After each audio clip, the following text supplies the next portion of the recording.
আজি আপোনালোকৰ বাবে লৈ আহিছোঁ এটা আনকমন ভিডিঅ'।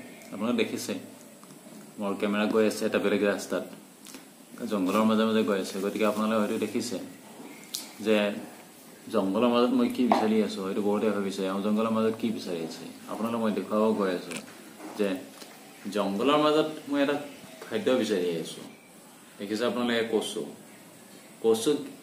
বিচাৰি আছোঁ। কচু এতিয়া কথা হ'ল কি, কচু বহুতে ভাবিছে কচু বিচাৰি আহিছোঁ মই। য়েছ, কচু বিচাৰি আহিছোঁ কাৰণ কচু অসমৰ জাতি জনজাতিৰ প্ৰিয় খাদ্য তথা কচুক কি কৰা হয়, খাদ্যৰ মহৌষধ বুলি গণ্য কৰা হয়। ই কেৱল খাদ্যই নহয়, ই আমাৰ ঔষধি গুণ, ইয়াৰ বহুত ঔষধি গুণ আছে যে সেইকাৰণে ইয়াক কি কয়, কচুক মহৌষধি বুলি কয়। অৱশ্যে কচু বিভিন্ন ধৰণৰ আছে। মই আপোনালোকে যিটো কচু দেখুৱাইছোঁ সেইটো ৰাস্তা ঘাটে পোৱা বস্তুটো, ৰাস্তা ঘাটে যদি আমি সঘনে দেখা পাওঁ সেই কচুটোৰ বিষয়ে কৈছোঁ, দেখুৱাব বিচাৰি আছোঁ। আপোনালোকে চাওক, এই কচুটোৰ বিভিন্ন অংশ আমি খাবৰ কাৰণে ব্যৱহাৰ কৰোঁ। কোনোবাই পাত খাব পাৰে, কোনোবাই ইয়াৰ গা গছটো খাব পাৰে, কোনোবাই ইয়াৰ যিটো লেটা অৰ্থাৎ যিটো আমি ঠেং বুলি কওঁ খাচ ভাষাত, মানে লেটা বা ঠেং, সেইটো খাব পাৰে। ইয়াৰ সৰু সৰু কোমল যিটো কোমল পাত আছে, যিটো থুৰি বুলি কয়, থুৰিটো খাব পাৰে।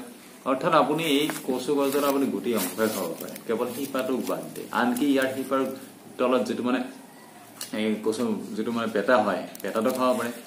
বিভিন্ন ধৰণৰ মানে গোটেই অংশতে খাব পাৰে। আৰু এই কচুটো আমি অসমৰ অৰ্থাৎ প্ৰায় নৰ্থ ইষ্টত চব অঞ্চলতে খোৱা যায়, কিন্তু আমাৰ অসমৰ মানুহে যথেষ্ট বেছি পৰিমাণে খায়। এই কচুত কি কি আছে যদি আমি চাওঁ, কচুত যথেষ্ট পৰিমাণে কি থাকে, আহ থাকে, প্ৰটিন থাকে, কাৰ্বহাইড্ৰেট থাকে, কেলৰি থাকে, কেলছিয়াম থাকে, ফছফৰাছ থাকে, লো থাকে, লগতে কেৰটিন থাকে কচুত। আৰু কচুৰ বিভিন্ন উপকাৰিতা আছে, যেনে আমাৰ কোষ্ঠকাঠিন্য দূৰ কৰাৰ ক্ষেত্ৰত কচু যথেষ্ট পৰিমাণে সহায় কৰে। হজমৰ কাৰোবাৰ যদি হজম প্ৰব্লেম আছে, হজমৰ প্ৰব্লেম মানে সঠিক কৰাৰ কাৰণে কচু যথেষ্ট পৰিমাণে সহায় কৰে আমাক। লগতে পেটৰ যিকোনো ৰোগ, পেটৰ ৰোগৰ কাৰণে বহুত ভাল বুলি ইতিমধ্যে ইয়াৰ বহু গ্ৰন্থত পোৱা যায় যে পেটৰ যিকোনো ৰোগৰ কাৰণে কচু ভাল, কচু উত্তম। এই কচুটো আমি বিভিন্ন ধৰণে খাব পাৰোঁ। অৰ্থাৎ কোনোবাই তৰকাৰী বনাই খাব পাৰে, কোনোবাই মানে বিভিন্ন ধৰণে। আনকি ইয়াক কেঁচা অৱস্থাত কাটি শুকাই, যিটো আমি আচাৰ বুলি কওঁ বা যিটো আমি শুকাই থোৱা বস্তু বুলি কওঁ, কিন্তু শুকাই থোৱাৰ পিছতো আমি তাক ব্যৱহাৰ কৰি খাব পাৰোঁ।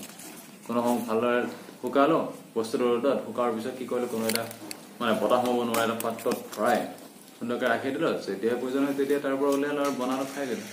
আমি বিভিন্ন ধৰণে খাব পাৰোঁ। ইয়াৰ কচু আইটেম বিভিন্ন ধৰণৰ, অৰ্থাৎ যোনে যেনেকৈ খায়, খোৱাৰ প্ৰণালী নিজৰ নিজৰ একদম। কাৰণ আমি জানো যে মানুহৰ মানে জুতি যিটো টেষ্টটো চবৰে বেলেগ বেলেগ থাকে। কোনোবাই জেনেৰেলকৈ খাব পাৰে, কোনোবাই আৰ্টিফিচিয়েল বনাই খাব পাৰে, অৰ্থাৎ আপোনালোকে যোনে যেনেকৈ খায়। কিন্তু এই কচুটোৰ দেখাত আমি ভাবোঁ যে ৰাস্তা ঘাটে পৰি আছে, ইয়াতো কি কাম আছে। বহুতেতো হাঁহে কাৰণ কচু হয় নাই, কিন্তু এই কচুৰ বহুত গুণ আছে। আপোনালোকে যদি ভালদৰে চায়, কচুত আপোনালোকে বিভিন্ন গুণ পাব, যিবিলাক আমাৰ ভিতৰত সৰু সুৰা কিছুমান ডিজিজ চলি থাকে, আমাৰ বেমাৰটো চলিয়ে থাকে। আৰু আমাৰ শাৰীৰিকভাৱে সুস্থ হ'বৰ কাৰণে আমাক বহুত বস্তু লাগে। আমি বডিটো ফিট ৰাখিবৰ কাৰণে, শকত হোৱাৰ কথা মই কোৱা নাই, ফিট থাকিবৰ কাৰণে আমাক কিছুমান বস্তুৰ প্ৰয়োজন আছে। কিছুমান মানে যিটো মানে খনিজ মানে খনিজ জাতীয় যিবিলাক বস্তু, সেইবিলাক বস্তুৰ প্ৰয়োজন আছে। যেনে লোৰ প্ৰয়োজন আছে, কেলছিয়াম প্ৰয়োজন আছে, ফছফৰাছ প্ৰয়োজন আছে। মানে এনেকুৱা যিবিলাক বস্তু আছে সেইবিলাক ক'ৰ পৰা পাওঁ, আমি খাদ্যৰ পৰাই পাওঁ। গতিকে আমি খাদ্যৰ ওপৰত গুৰুত্ব দিয়াটো বেছি অধিক দৰকাৰী। আৰু তেনেকুৱা এবিধ খাদ্যই হ'ল কচু। আৰু সেইকাৰণে কচুক কি কোৱা হয়, মহৌষধ বুলি কোৱা হয়। আৰু এই মহৌষধি যিবিধ গছ আছে, এই গছবিধ কিন্তু অসমৰ প্ৰতিটো জাতি জনজাতিৰ প্ৰিয় খাদ্য। হয়তো আপোনালোকেও খায়। আপোনালোকে কেনেকুৱাকৈ বনাই খায়টো মই নাজানো। আপোনালোকে কমেণ্ট কৰি মোক জনাব যে আমি কচুটো এনেকুৱাকৈ বনাওঁ, এনেকুৱা বনালে বেছি টেষ্ট আহে। কাৰণ আমি হয়তো প্ৰত্যেকটো হেৰি নাজানিবও পাৰোঁ। গতিকে আপোনালোকে কমেণ্ট কৰি জনাব।